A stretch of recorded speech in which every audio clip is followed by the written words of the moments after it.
distinguished guests, ladies and gentlemen, and good morning. January the 1st, 1901 was the official date of the birth of the Australian nation. But April the 25th, 1915 was the date of our spiritual birth, 108 years ago today. This year, as we commemorate Anzac Day, we are again reminded more than ever the actions of our Anzacs and the spirit of the Anzac tradition are in no way divorced from the values we treasure and continue to hold so close. Our freedom, our security and our communities, without fear or threat, are quintessential values which go to the heart of the Anzac spirit, and they continue to be an integral part of an ever-evolving Australia, an Australia to which we all contribute and bear witness to. I know that sometimes it is easy for the Anzac tradition to feel distant from the busy lives we lead, and it is also easy to relegate an abstract history far removed from our daily life, a history we are reminded of just once each year on this day.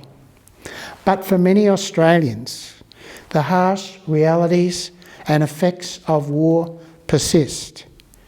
Today, there are Australians facing the ongoing psychological impacts as a result of protecting our nation. There are families still grieving the inconsolable losses from a succession of conflicts. And there are Australian servicemen and servicewomen still involved in peacekeeping operations in places around the world where democracy is extremely fragile at best. This year, as we should every year, remember those who served at Gallipoli and on the Western Front, where in just 4 years we left 62,000 dead and almost double that number seriously wounded. But we should also remember the significant attacks, the battles, the long and often brutal campaigns which have occurred subsequent to then. There were more than 65 air attacks on our home soil during 1942 and 1943, as well as many naval, air and land-based campaigns fought so very close to our shores during the Second World War in the Southwest Pacific.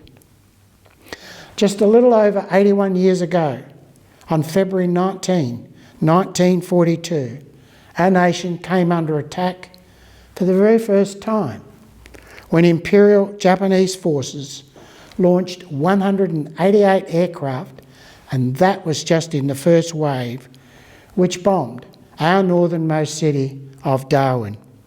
There were 2 attacks on Darwin on this day, which resulted in significant loss of life and significant collateral damage. The Malay Peninsula and Singapore fell on the 8th of February 1942, with the loss of more than a quarter of our entire army, who were either killed, wounded or taken prisoner. And we must never forget the brutal murder of 23 Australian nursing sisters at Banker Island near Sumatra on February the 16th, 1942, while they were making their escape from Singapore. And then there was the battle in the Coral Sea, the outcome of which mitigated the planned invasion and occupation of northeastern Australia by Imperial Japanese forces in May and June of 1942. And as you may recall, this was followed by the Kokoda campaign and the battle for Guadalcanal, where our losses during these campaigns were horrendous. A generation after the Great War, where we lost so many in the prime of their youth. Yet just one generation later, we saw so many in the prime of their youth, again in the firing line. Indeed, since the end of the Great War, we have added almost 42,000 names to the honour roll at the National War Memorial in Canberra. These names are included as a result of the Second World War, Korea, Borneo, Vietnam, Iraq and Afghanistan.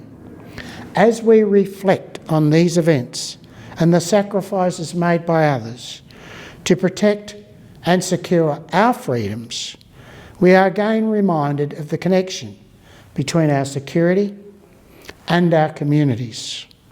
The values of character, of courage and of endurance evokes the very core of the Anzac spirit, that we live not alone, but alongside those around us and those who came before us. In other words, we will always be our brother's keeper. Each Anzac Day, when the Ode to Remembrance is read, we hear the iconic phrase, "We will remember them." This notion of collective memory commits us to being sensitive to each individual's experience in conflict and to commemorating, to mourning and learning together.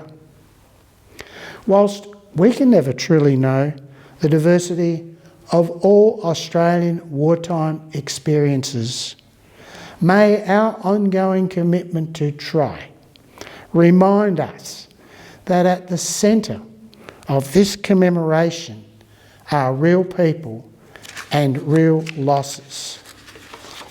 May we commit ourselves to that understanding, even in the light of the knowledge that losses caused by war can never fully be understood, lest we forget.